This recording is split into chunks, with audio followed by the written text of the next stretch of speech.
on top of each other because, as I said before, we keep this snow all year round because we're at a high enough elevation. But as we pile this snow up and pile it up, it puts a lot of pressure on the old snow or the lower layers of snow. And as we're getting that pressure on it, it's forcing all the air pockets out of the snow at the bottom layers, forming it into glacier ice. So it takes about 30 meters of snow to make 1 foot of glacier ice. So as we got this annual snowfall after annual snowfall, filling up that bowl-shaped impression like I made before, it started to leak out through our fingertips or into the valleys. And as it was leaking out into the valleys, it formed all these glaciers that surround us.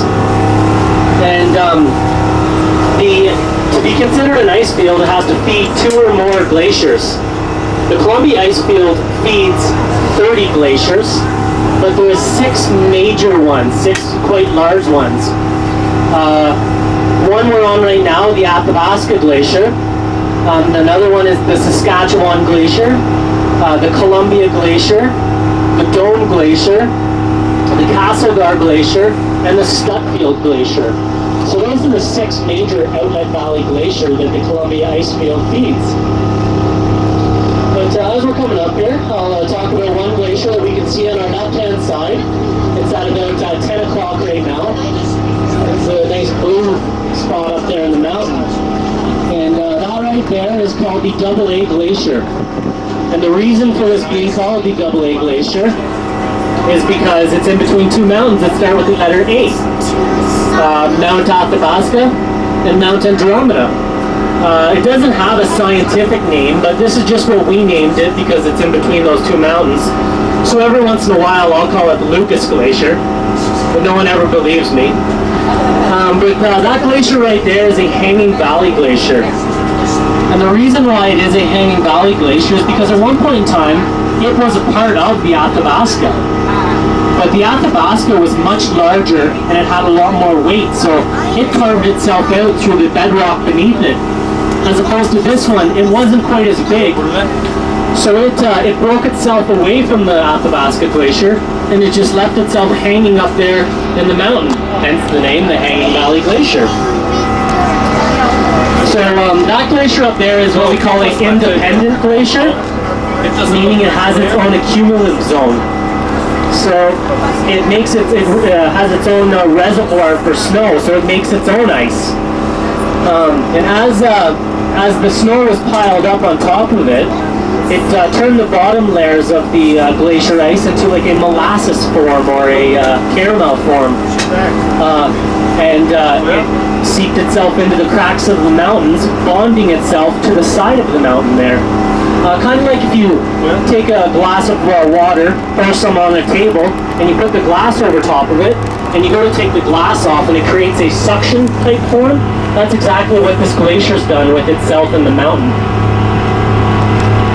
But as we come up here a little bit further, I'm going to talk about another glacier. And both the Hanging Valley Glacier and the Cirque Glacier that I'm going to mention next are very, very common throughout the Canadian Rockies. There is over 1,000 glaciers throughout the Rockies, and these are a couple of the most common ones. We'll pick up a little speed here now. Get you up to the turnaround point.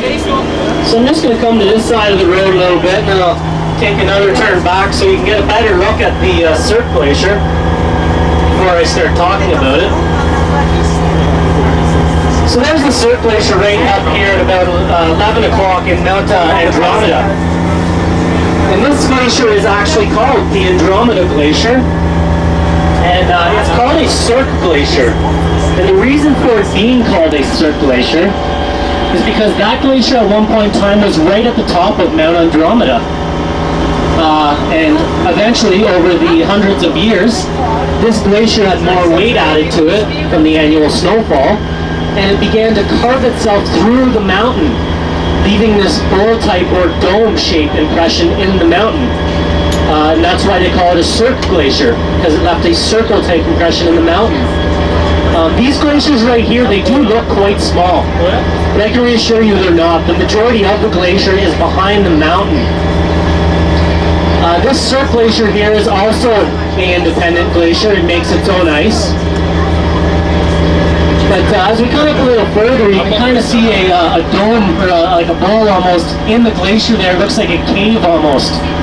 What this is where the glacier's been being pulled down by gravity, moving it over top of the mountains, different impressions in the mountains, and pieces break off, fall, hit against the side of the mountain, and shatter into thousands of pieces, and it just basically falls down, making an avalanche form at the bottom.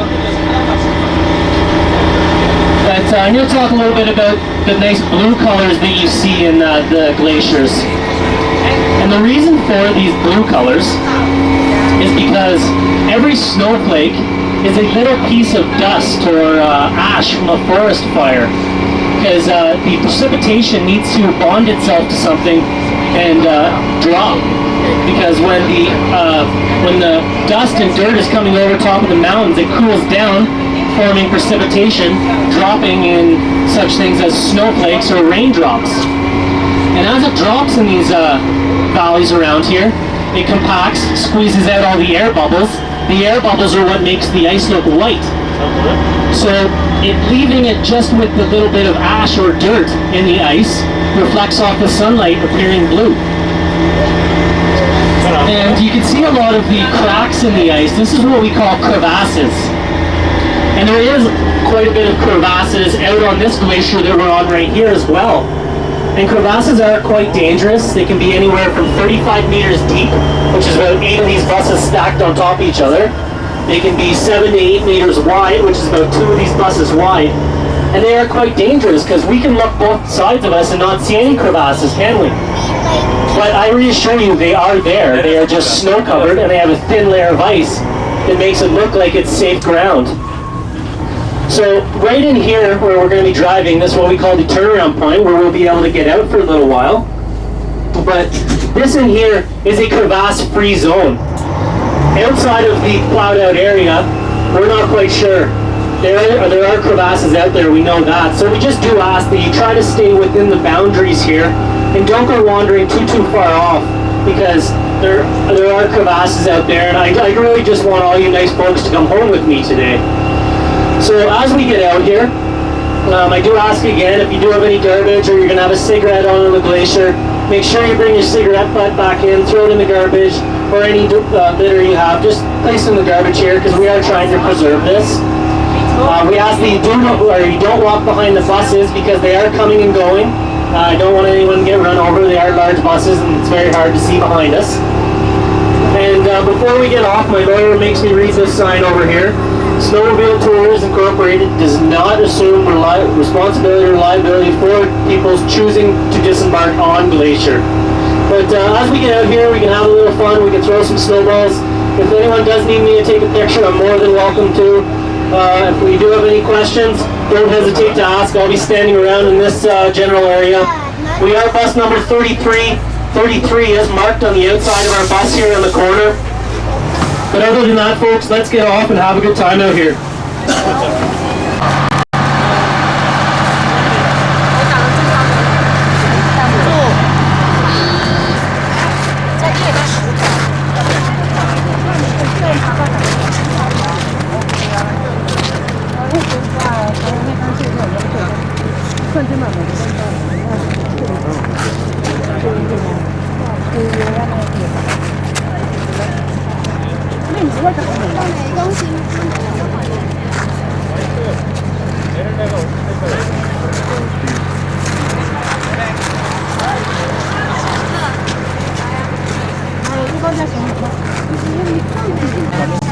小心点，跑太远，不要太危险了。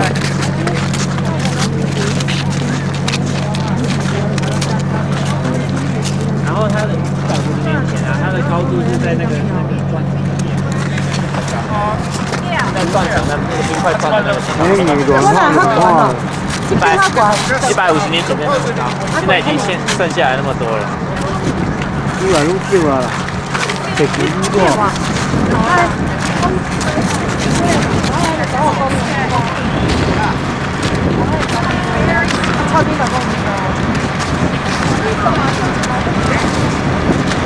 差低了，也会啊。啊，那么样高点。Don't worry about the crack. 差低了，你全部啊。迄是即马路线看袂到。嘿啊，对啊，都是的。加速，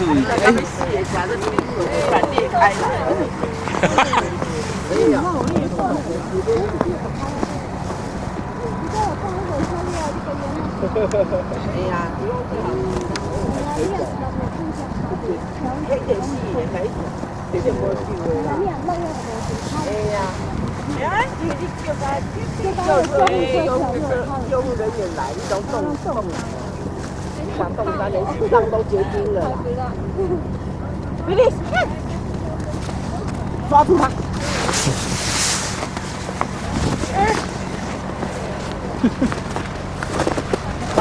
你看，dig your snowball，我 dig。飞出来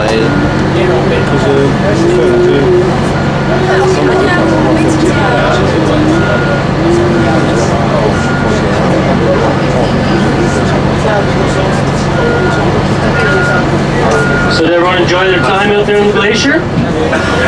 Good.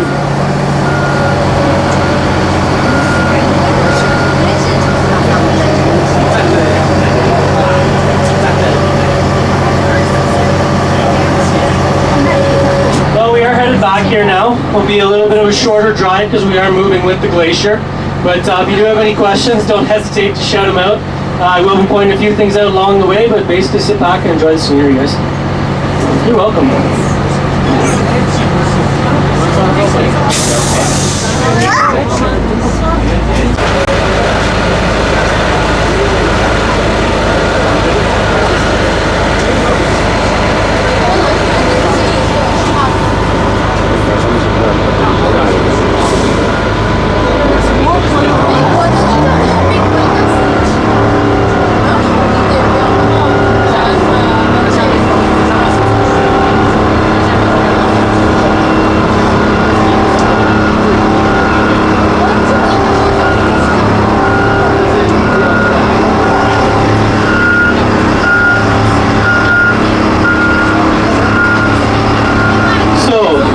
To see how fast this machine does go. I thought so. Okay, well, just give me 1 second here. I'll get her good and warmed up for us. Okay, there you have it. It's about 20 kilometers an hour, and that's as fast as we will go in this. It doesn't move too fast, but it moves fast enough as we need it. You know, we do have beautiful surroundings, so we need a little bit of time to take it in. But as we're coming down here, I want to mention this mountain on our left-hand side. You can see it goes all the way back. There's a little bit of a dip in the middle of it, and then it comes back up here. The dip in the middle is called the Saddle. This is called Snow Dome, and this is called Little Dome. On the far side of that, there is the Dome Glacier. Make sure to ask your shuttle driver to get him to point it out for you, because it's just on the other side of the mountain here, and you can get a better view of it when you're coming down near the electronic gate near the bottom. So get him to show you that. But the reason why I want to talk about that is because it's very, very important. The reason why it's important, it's a triple continental divide. There is